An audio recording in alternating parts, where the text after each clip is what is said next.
What was the question? How's the Mac changed my life? Not fast enough. It's kept me isolated. It's kept me from having a wife. It's kept me from having a life. How has it changed my life? I'm just obsessed with good Macs. It's always best on a Mac. Everything is best on a Mac. Are you kidding? Wow. First of all, I've never knowingly slept with a Windows user. Ever. That would never, ever happen. Not knowingly. Sex with a Windows user is like, oh no, baby, it's gonna be so good. It's gonna be so good this time. No, really, I won't crash, I promise. You're just sitting there in the bed going, sure.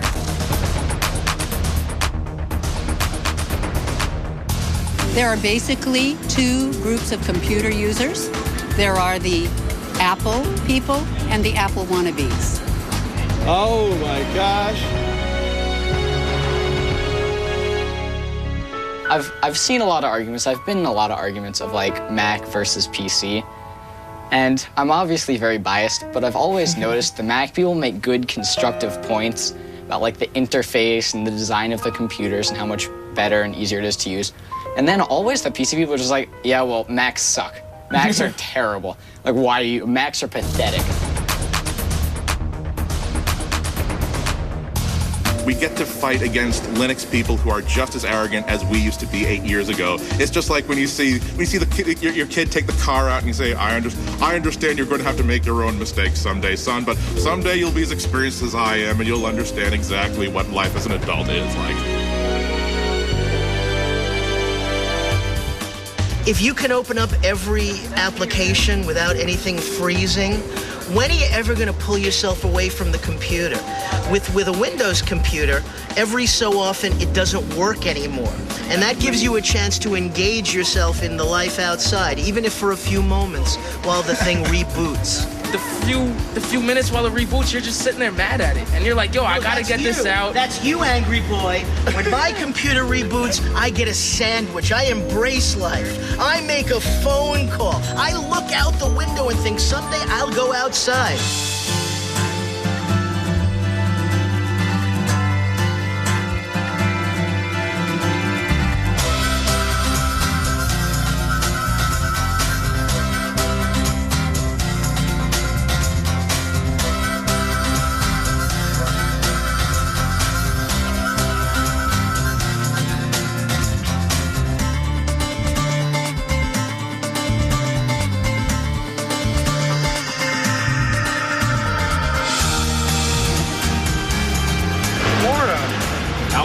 Virginia. Kalamazoo, Michigan, baby. Boston. New York. Davenport, Iowa. The OC. Oregon. Los Angeles. Texas. London. Japan. Denmark. New Zealand. Canada. Sweden. Melbourne, Australia. Melbourne, Australia. Macworld 2007. Give me a yes! Yes! Yeah. Here we go.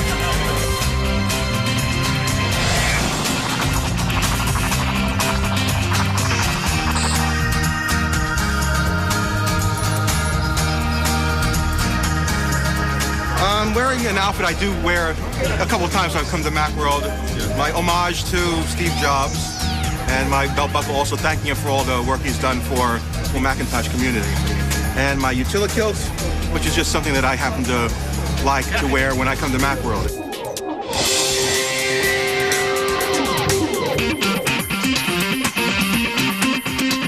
Well, every year we come earlier and earlier trying to get somewhere, you know, a little bit better seating. It's great. It's like Broadway. What time did you get here? 4 o'clock. Because she made me. Her birthday's in March. I said, you know, if we go in January, if we go 2 months early, Mommy can go to the Macworld Expo. We got here last night at 9 p.m. It was definitely on one of my life's things to get done. I am a Mac head.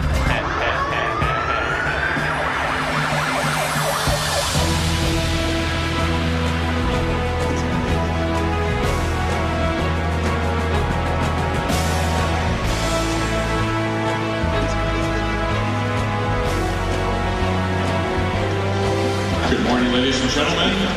Welcome to Macworld 2007 keynote address.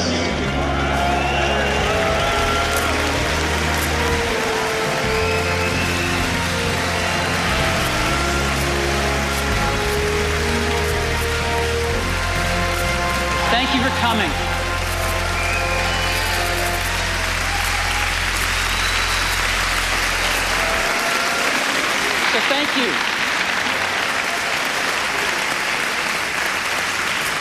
We're going to make some history together today. So, welcome to Macworld. We are picking up lots and lots of new members of the Mac family, and we couldn't be happier. As a matter of fact, here's one that might be coming on soon. Jim Allchin at Microsoft was quoted recently as saying if he didn't work for Microsoft, he would buy a Mac, and he's retiring soon, so I've alerted our Seattle stores to keep an eye out for him and give him really good service.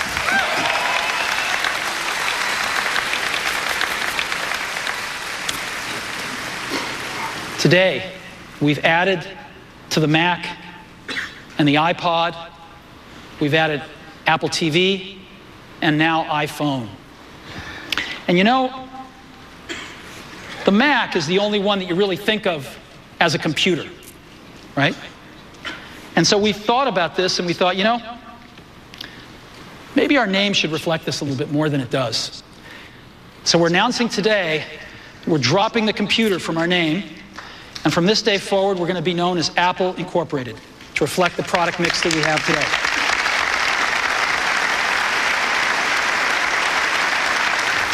Only Steve knows. Steve knows what we want, and we agree with him. He knows what people really need before they know they need it. It's always been like a dream to come here to a keynote, see Steve live. It's just him. He is Apple. This is Steve. How many years in a row? Steve, baby. Hey, Jay! How are you, man? So good to see you. If you go online and look up the definition of a cult, Mac users are a cult. You know, complete fealty to one leader. But it's a fun cult. It's not one of those bad cults. I get so much hate mail when I say that, but in a way it's kind of true. Cults necessarily aren't bad. It just means that it's a small, fanatical group of people. And Mac users are small and fanatical.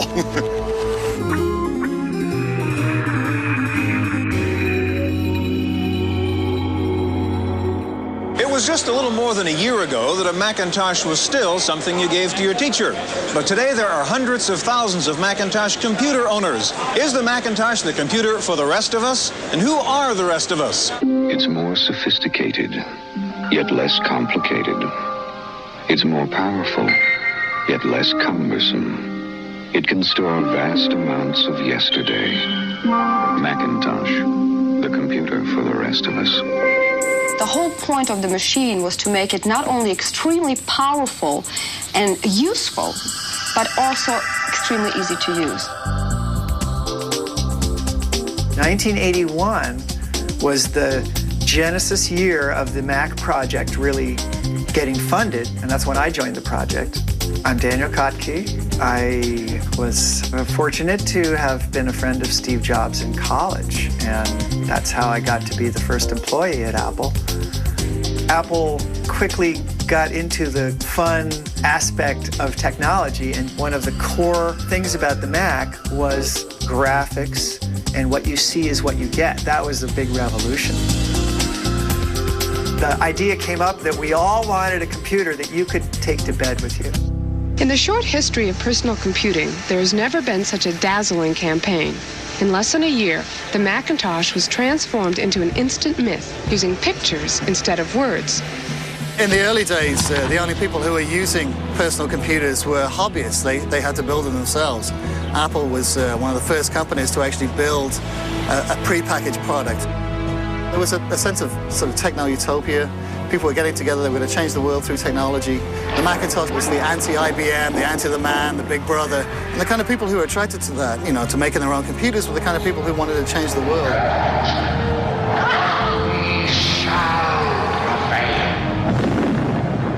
That's the great part of working on a revolution, right? You think you're changing the world, and I think we did change the world.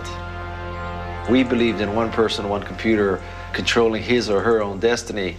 We positioned IBM as one big company who wanted to control the destiny of everyone.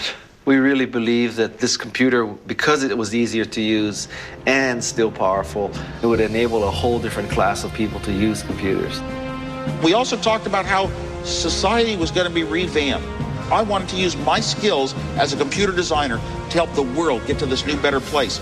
And these were kind of crazy dreams a little bit, but boy, did they drive us on. I wanted to be a part of that. That was my real reason for building this computer. We had to do it.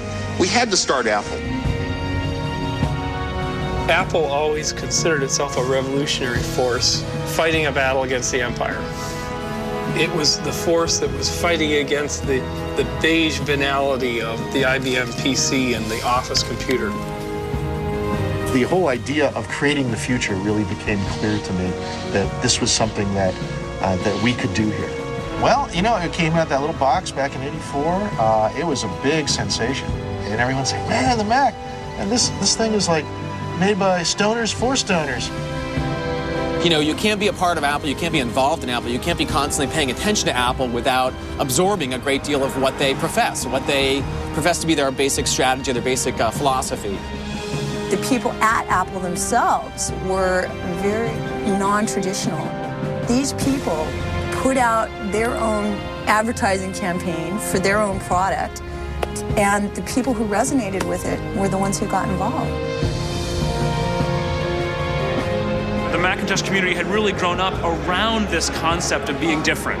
That, you know, the IBM PC and then later on Microsoft Windows was what everyone else did. And so Mac users, we banded together because there weren't very many of us. It was more like a survival mechanism, like those penguins were huddled together. You got to press tightly together and exclude all outsiders to share whatever body warmth you can manage. The Mac community had this idea that they were using something special. You ended up with this movement, really a social movement around the computer.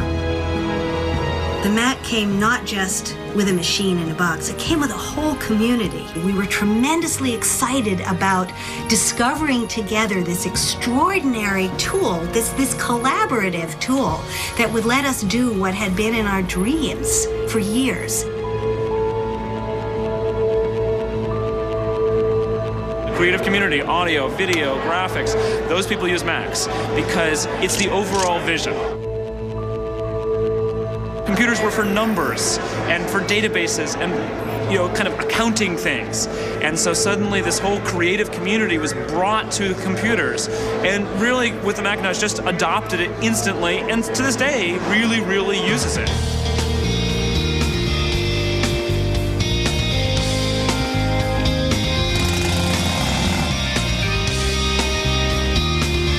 I'm from São Paulo, Brazil. I have a BA in advertising.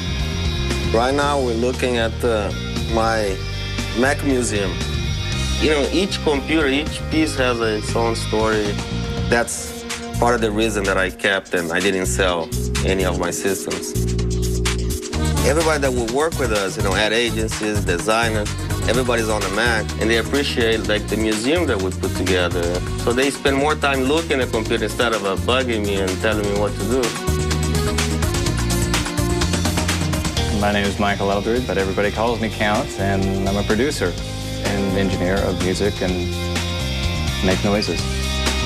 I work with DJ Shadow on remixes with Radiohead, Velvet Underground, Frank Sinatra. I was all about learning the Mac because after about 2 seconds of looking through the manual, I was like, this makes perfect sense.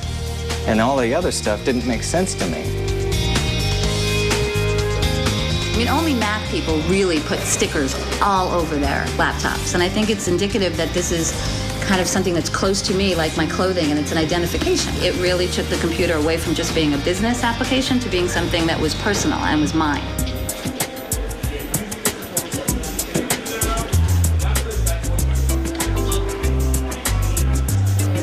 Explain to them that it makes more sense to buy a new computer, but some people are just very attached to what they have. Yellow ticket 67. We actually call it triage because we're trying to, can we fix it right now or we have to keep it? Is it worth fixing? So yeah, it is. I think more like a vet's office because it's the way people hold their computers.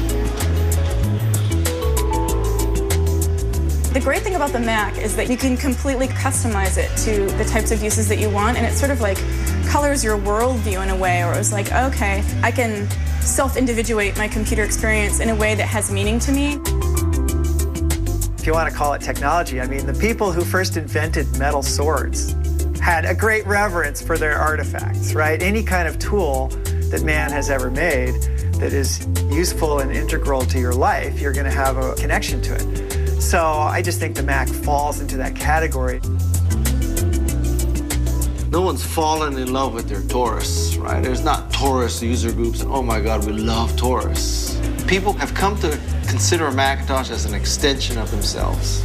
That's just the way it is. I mean, that's what a cult product does. We all want something to believe in, you know, whether it's a religion, a country, it happens to be a company in this respect. People want to believe in Apple, the company. They think that Steve Jobs is their best friend, that he's making stuff personally for them. I think it's the beauty of Apple, is that they can make products that you immediately fall in love with, and therefore, by extension, you fall in love with the company. And you think the company's making those products just for you, you know, and that's great, but don't extrapolate that into the actual corporate American company.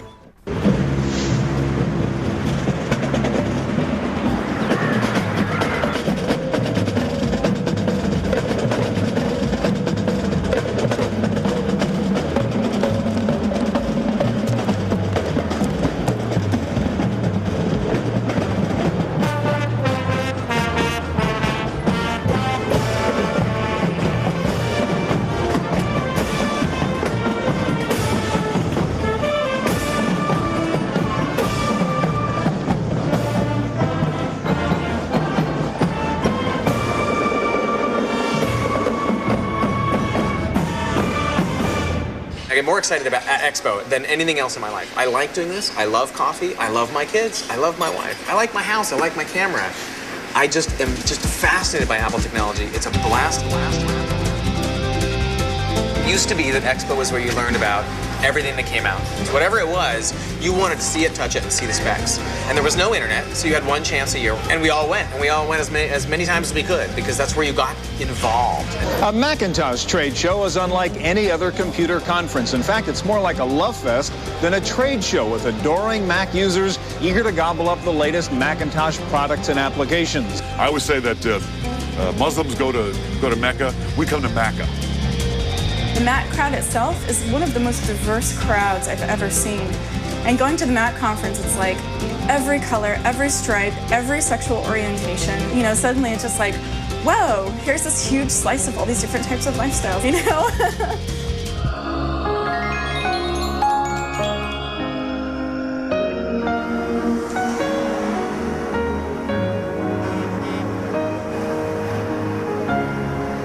Well, Mac users back then, there were just a few of us seeking each other out, supporting each other.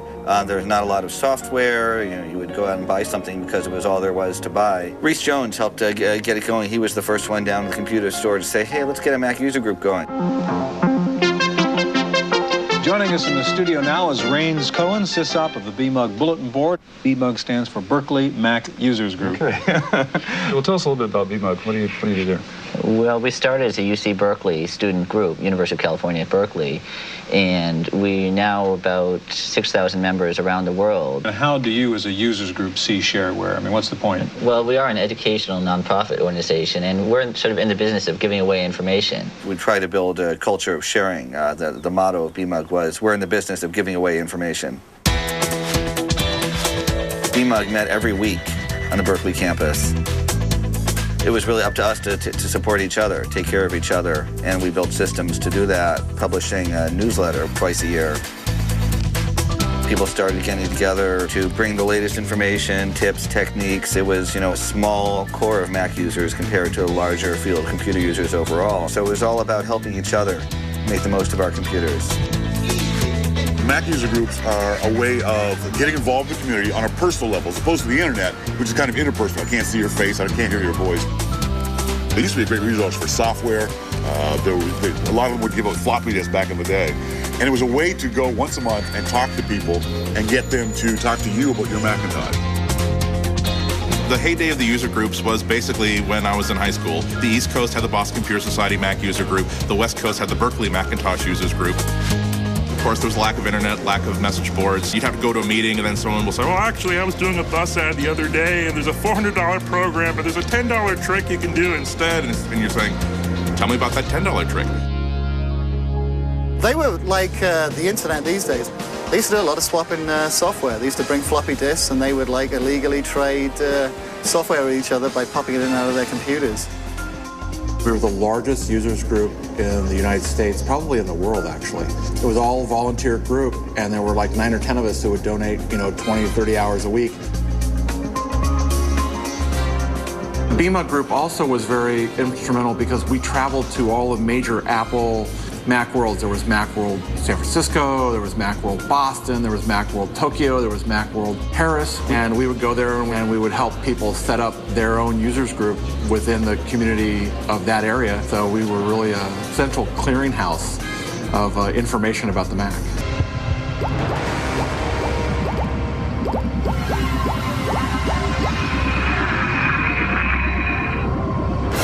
This year's Macworld Expo has the usual displays of faster hardware, spiffy software, thousands of adoring Macintosh fans. But the big issue at this Macworld is not the hardware or the software, but the company itself. And the question everyone is asking is, how will Apple recover from what has unquestionably been a terrible year? People are asking me, I heard Apple's going out of business, I heard that the Mac's not going to be here anymore, should we still be buying Macintosh? And there's a lot of people out there saying, oh, the Mac is dead. Are you crazy? Face up to reality, Apple is dead. And we're not afraid to say, we love the Mac and we think PCs and Windows suck.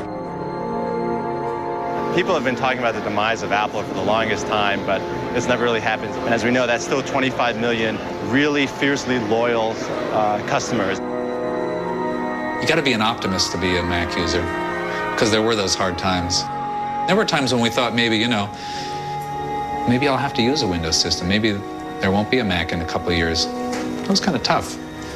Yeah, there was a short period where I thought, gee, this could happen.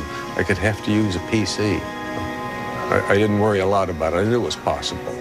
The mid-90s was such a frustrating time because we knew as Mac users that Apple wasn't going away and that it couldn't go away. We would have entered the dark ages if Apple went away. We couldn't let that happen. It drove me crazy. We're transitioning from a dialogue that has centered on survival, and we went out and we raised some money, and no one asks me yet anymore whether we have enough cash to get by. At the time, Apple was supposed to die, the cult was dying, etc., etc. So they brought me in basically to preserve the cult. Guy Kawasaki, for those folks who don't know, was he literally on his business cards, he was the chief evangelist for Apple. Evangelism started as a way to get the news out about the Mac to people who had never seen it before, and it was all developers. It was before it released. And there you were really taking the message of, you don't understand how big this is, how big it's going to be. And then Guy Kawasaki came back and did a much more user-focused evangelism. And it was much more about rallying the troops and getting them involved and having them go tell the press why they were wrong about whether Apple was or wasn't going to die. Evangelism comes from the Greek word of bringing the good news. So an evangelist believes he or she is bringing good news to other people. And that's what we were doing, bringing the good news of Macintosh.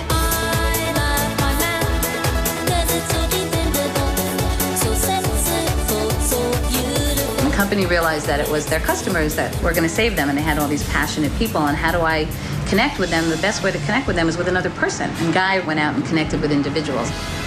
I created an email list called the Evangelist, and that had good 45,000 subscribers. When the Evangelist found, or when I found people in the press who I thought were inaccurate or unfair, I let 45,000 of my closest friends know. In my opinion, it actually was counterproductive because it got a lot of individuals focused negatively on the press. It became a gang squad where someone would print something, whether it was true or not. If it was negative of the Apple, it seemed like this evangelist went after them in a big way and sort of made some enemies in the end.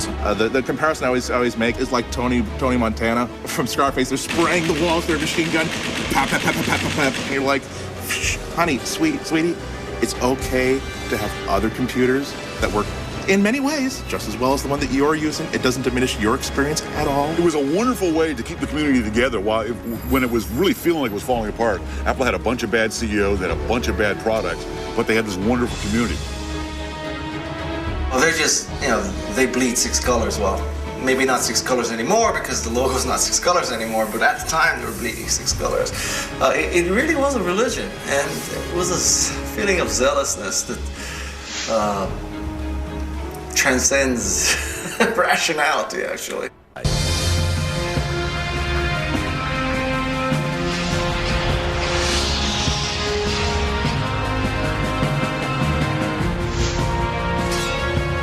Well, they were about to start putting the nails into the coffin and bury Apple and the Macintosh, but a funny thing happened on the way to the funeral. Steve Jobs showed up, and suddenly there is new energy, new direction, new black ink, and a stunning new product, the iMac. It's been a great year, and we're not quite done with our fiscal year yet, but we've had 3 quarters, and we've managed to go from losing $1 billion the year before to actually making over $200 million during the first 3 quarters.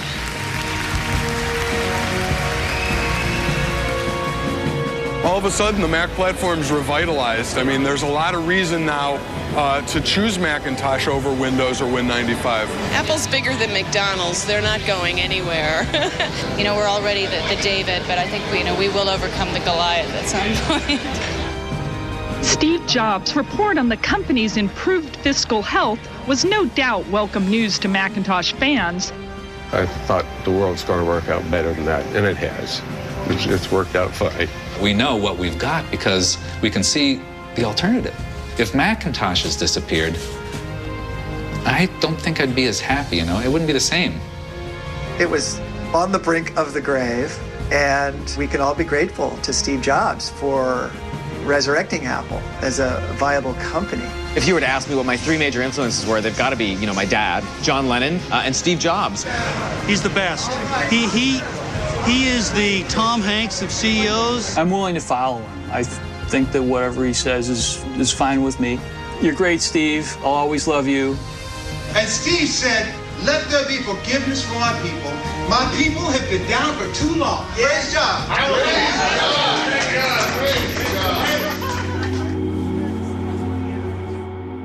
As the Mac gets more popular and as things grow larger than just the core user group, the people that have been using it for 20 years are kind of starting to take a back seat to the people like myself that are growing up and switching from PC to Mac. People tend to not be as close niche as they were before, and even in the early 2000s, 2001, the landscape has changed greatly. So what I decided to do back in 2003 is start planning events to remember who we are as Mac users. Now that Apple's more successful, the community is not quite as cohesive as it used to be. They were sort of sticking together in bad times. It's definitely changing. It's kind of a pick your poison. So you want a lot of camaraderie, then you got to be in a company that might die. Sometimes near-death experiences make you have a better sense of camaraderie. It's probably true that there's less of a community. And the irony is that it's because Apple has been more successful. I would think that many people at Apple have a different attitude, that when you're that successful and you're that hot, I don't necessarily mean they're arrogant, but they certainly don't feel threatened. They are separate from that community. They are not responsible for it, nor are they caretakers of it. Sorry. They've made efforts to throw some goods out to people or to, get some toys to the user groups in general, but it's really been little stuff. It's really been thanks, not let's go do something together. I don't think they've done very much together with user groups in years. Apple's a very secret company. It's a very private company. They do what they do, and when they're done, they tell you what you get. So it was this odd conflict at all times where the company would say, isn't this great? We'll help you use this. We'll make this happen. And the user community would grab it and say, isn't this great? Why doesn't it do this? And there would be a conflict that would actually cause some amount of anger among the two in some ways. It would be a very big conflict because the user groups were expecting more openness and Apple was expecting more adoration and thanks, which is kind of an odd way of having followers, isn't it? So that community, I think, in some ways, pissed off Apple at times. Oh, Apple? They could care less at this point. Why? It's not important to them. The corporations today, their community is basically what they control on their website.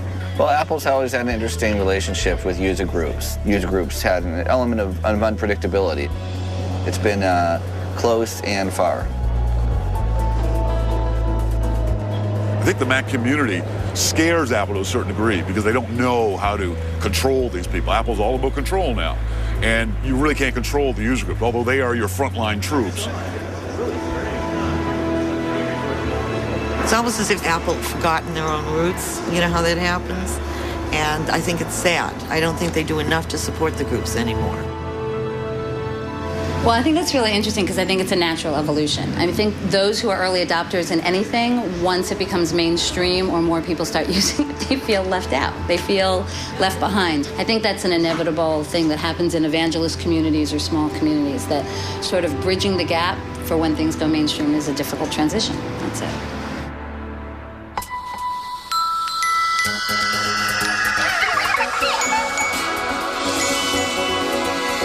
One of the big features on iMac, supposedly, Dave, is an idiot, never used a computer before, take it out of the box, 10 minutes, and you're up on the internet. Absolutely. How do you do that? The internet assistant, setup assistant comes up and asks you, do you want to start to get on the internet? And you say, yes.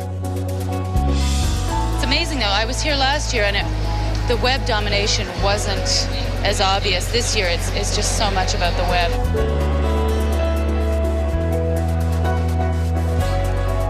Well, there's been a change nationwide in user groups. People are not joining. Young people aren't joining because young people have now grown up with computers, and so there's nothing mysterious for them to learn. And they don't realize that there are still experts in the groups that they can learn from. And I actually think the Macintosh market is aging. Hi, I attend VMUG.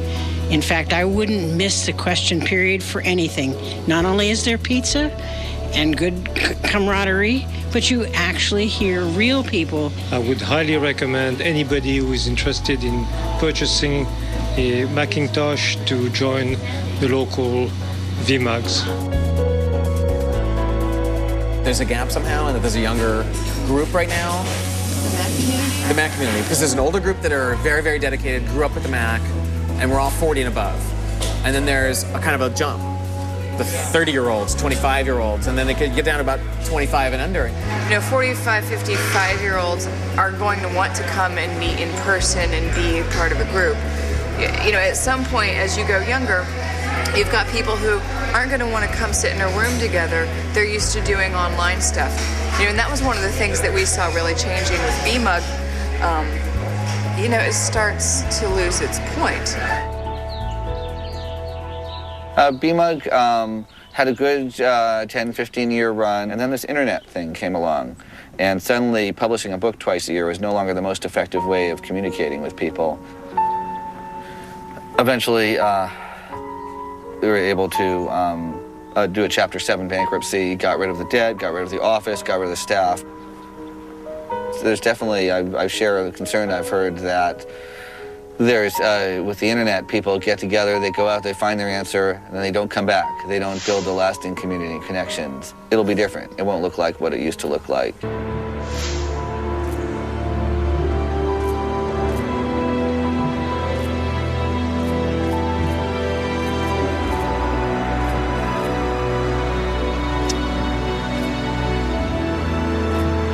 This is a day I've been looking forward to for 2.5 years. Today, we're introducing 3 revolutionary products of this class. An iPod, a phone, and an internet communicator. An iPod, a phone. Getting it? This is one device. And we are calling it iPhone.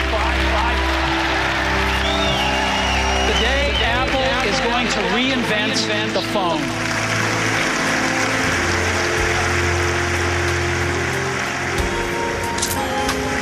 Just take my finger and I swear.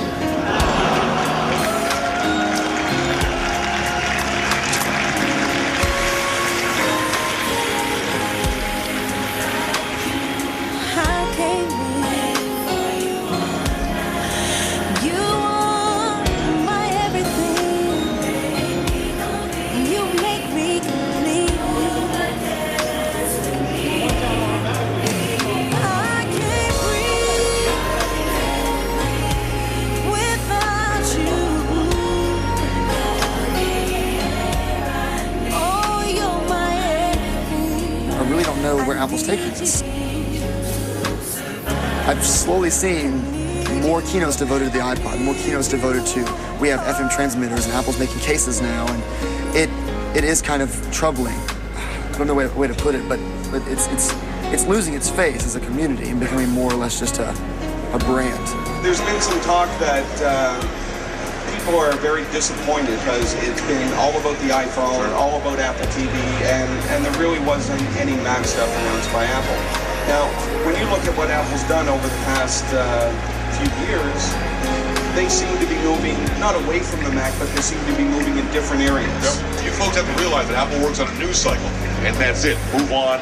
That might be very good for Apple, but as far as the Macintosh community, it's Apple in some ways pulling back from that community and doing something a little bit different that they're not really interested in informing a community around it. That's the kind of control Apple likes. It's so smooth and so seamless, but a little bit less of a soul in there. It's in danger of becoming a big Microsoft-like company with a monopoly on a lot of people's technology. It could actually turn out to be quite the opposite of what a lot of the early promise. It became a business, man. I mean, it's nothing but business now. Changing the name from Apple Computer to Apple Inc. doesn't mean anything to Apple itself. It means something to those old school folks. Oh, Apple's going to stop making computers. No, they're not. They make most of their money from computers, and all their devices hook up to computers. But there's that group of people out there that still think that Apple needs to keep that ethos. It's a company, guys. I always tell folks that Apple is just another company. It's just another big corporate American company. It's the community that you want to talk about, the community that's cool, that you love. Don't love Apple, love the community. I like it. I was watching the movie just now, the Apple telephone, cell phone, smart. Yeah, iPhone. It's a nice one.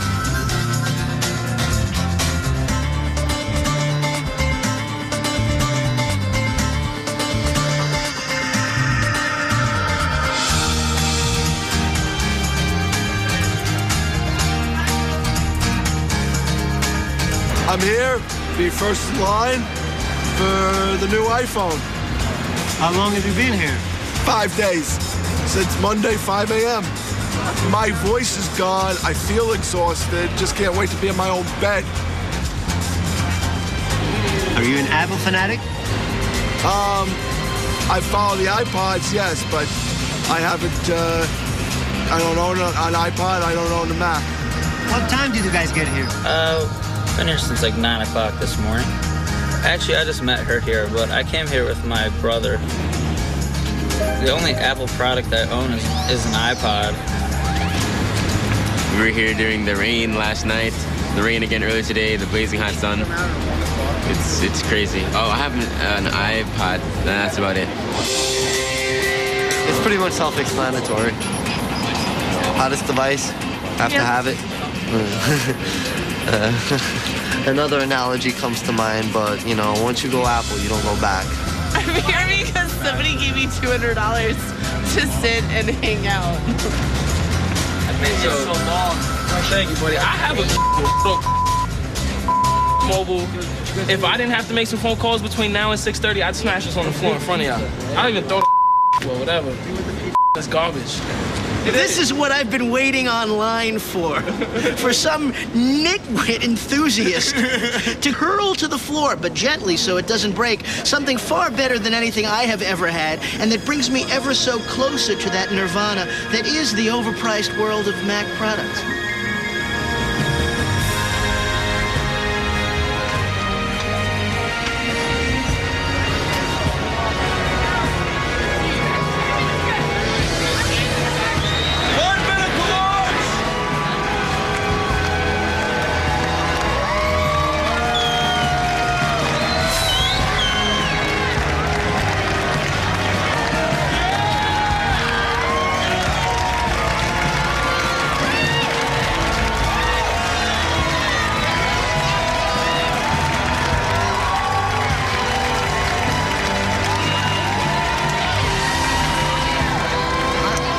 Walking down the street and I saw this huge crowd. I saw satellite trucks.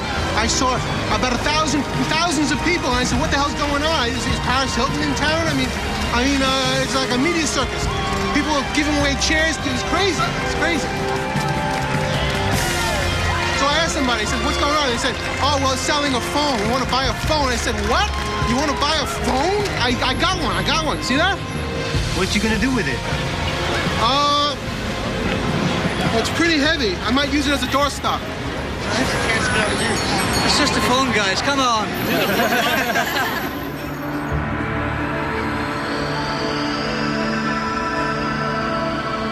Remember, it was eating an apple that caused us as a race of people to be cast out of paradise. It's true. So maybe that same knowledge that was so evil early on in mankind's story remains evil. And each time we take a bite of this technological apple, we move further from the garden that was our home and deeper into the hell that is our current want. You're the second person that says something like that to me today on this line. So that's kind of crazy. I don't know, man. It's... I don't know. Are we moving towards the bright light or the light, or are we moving towards faith? Are we moving away from it? Is it technology? Is this the devil? Is it God? What's really going on? Who knows?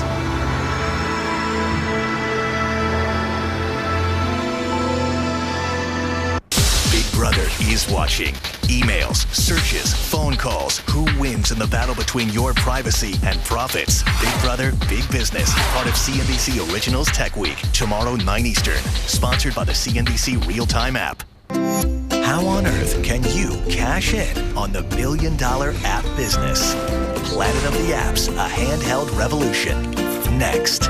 Part of CNBC Originals Tech Week. Sponsored by the CNBC Real-Time app.